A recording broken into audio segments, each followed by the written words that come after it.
What's going on, guys? Waco from Revolution here with one of my favorite watchmakers, Laurent Ferrier. Comment ça va, Laurent? Très bien, merci, ouais. Merci, Toby. So, I'm going to do a simultaneous translation. For those of you that speak French well, don't make fun of my French. I know j'ai des français de merde, but I'm going to try anyway because it'll be easier this way, right? Laurent, dis-moi un peu sur une nouvelle montre, c'est le Classic Moon. Je me trouve ça magnifique aux nouvelles de fond et il y a une poésie de l'expression de la phase de lune. Dis-moi votre inspiration pour ça. Alors, Oh. comme, Please tell me your inspiration for the Classic Moon. bon, comme toujours chez nos pièces, on essaye d'avoir un équilibre général qui soit agréable à l'œil.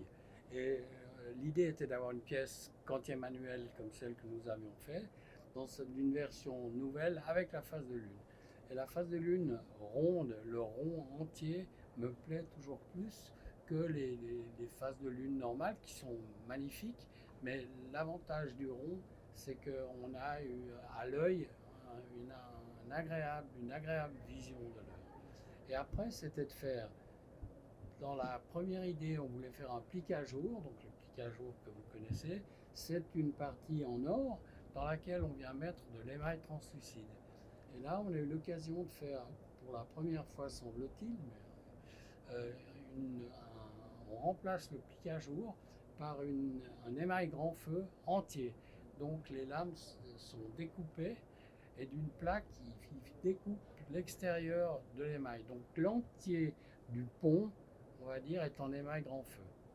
Et c'est l'épaisseur de cette plaque d'émail qui donne la teinte transparente ou moins transparente. On le voit sur les photos, le bord est plus épais, donc il est un peu plus foncé et il délimite mieux la phase de lune, et l'intérieur est transparent pour qu'on ait un petit côté esthétique agréable. So Laurent was saying that he wanted to make an annual calendar with a moon phase indicator. He said, you know, I like traditional moon phase indicators where you only see a sliver of the moon and like usually an aperture like that. But I'm going to do a fully round one because I find that to be very charming, more symmetrical, and kind of poetic. Right? And actually, there's an additional advantage because you can do a double hemisphere moon phase display. So you can do northern and southern hemisphere simultaneously. Then he said, okay, but how am I going to show the phases of the moon? I need something on top of there to obscure the moon to show its phase. So the initial idea was pique à jour. Pique à jour is a gold frame, and you have I don't want to say transparent, translucid enamel on top of it, and colored usually, so it looks a bit like stained glass.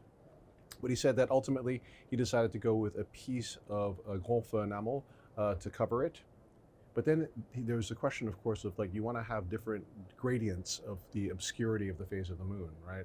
So what he did was he made it thicker on the perimeter and thinner on the inside. So as the moon is traveling inside, certain parts will be darker and certain parts will be lighter, right?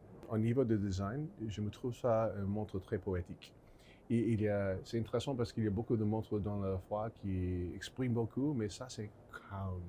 Ça c'est de beauty avec des nuances. Je me trouve ce montre très charmante. Dis-moi votre idée d'une montre qui est élégante et pérennielle. Mais l'idée première depuis le début, c'était d'avoir une montre qui soit élégante, mais pas tape à l'œil.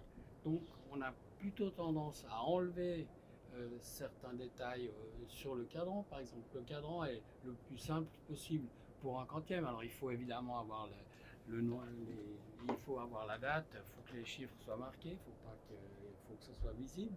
Mais là aussi, de l'intérieur, du tour d'heure jusqu'à l'extérieur, les couleurs doivent être différentes pour aller en dégradé sur l'extérieur. Ah, cool. Pour que l'œil soit d'abord attiré par l'aiguille d'heure et minute et le tour d'heure, et puis après on vient sur l'extérieur, sur les guichets ou sur la lune. Bon, alors là, la lune apparaît relativement vite parce qu'elle est importante par rapport au cadran. Mais comme on essaye de le faire sur toutes nos pièces, il faut avoir juste un bon équilibre. Il n'y a rien de génial, il faut juste que l'équilibre soit respecté. So I was telling Laurent that a lot of times when I look at new watches, especially in a situation of a fair, you feel that watches are competing for your attention. They're all shouting at you. And when I look at his watch, it's like I've walked into a Zen meditational garden.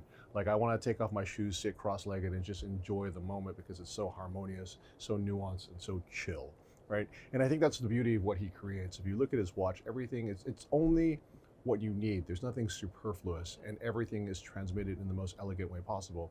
Look at his Roman indexes, for example. They're lithe, they're elegant, they're almost weightless. Then look at the hands, right? Again, similar. They're beautiful and they're highly visible, and he plays a lot with contrast and colors and textures, obviously. If you look at the perimeter of this dial also, you see that the white that's used for the date indicator is perfectly legible because it's underneath a dark background as well.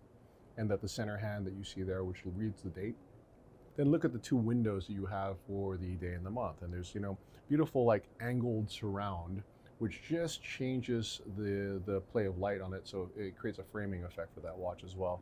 And everything is subtle, everything is tranquil. And then that is also complemented by his philosophy in terms of case design, right?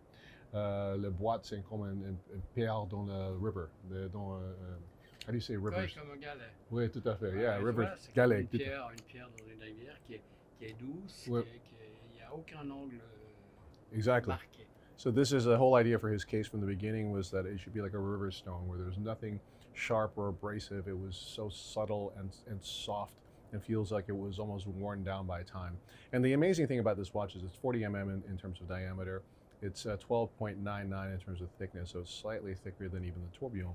But when you put it on your wrist, I'm going to switch out here. I'm going to give you the gold one.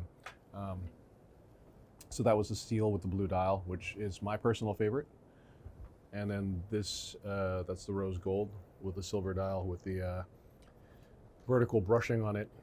But I want you to check this out on my wrist as well. It just does not feel thick at all. It feels perfect. And I think it's because he's such a master of proportions. And again, everything is just so subtle, beautiful, organic feeling. Right, and it echoes even into the crown. If you look at the crown on this watch as well, right, you've got beautiful shaped lugs that flow into a convex bezel, that flow into a perfectly rounded crown that feels something like it's something organic. It doesn't feel like something sharp and abrasive, yet it's super easy to manipulate. And the moon face indicator is actually luminous. So you can see here that I've hit it. Actually, it's not only the moon, but the stars as well that you see in the background up there. And incidentally, that moon face indicator is hand engraved and hand painted. So everyone is a little bit different, And then I guess, of course, you'll be wondering, well, what's the movement of this watch? Well, I mean, it's the same classic origin movement that you have, base caliber that you have. And you've had that since the beginning as the base caliber for the annual calendar. It's a very, very beautiful movement. Look at that flat blade for the click of the barrel as well. That's mirror polished, or actually black polished. Speculaire, if you like the term in French. I'm going to go on record and I said this is probably one of my favorite Laurent Ferriers of all time and one of the coolest watches of the fair. I like the steel with the blue. I also like it because it matches my outfit. No, I'm just joking. I think it's just an incredibly elegant watch. And obviously, I'm a fan of blue, so you know that watch also. But it's spectacular. Très bien fait, Laurent. Félicitations, j'adore. Merci beaucoup. Moi qui te remercie. Cheers, guys.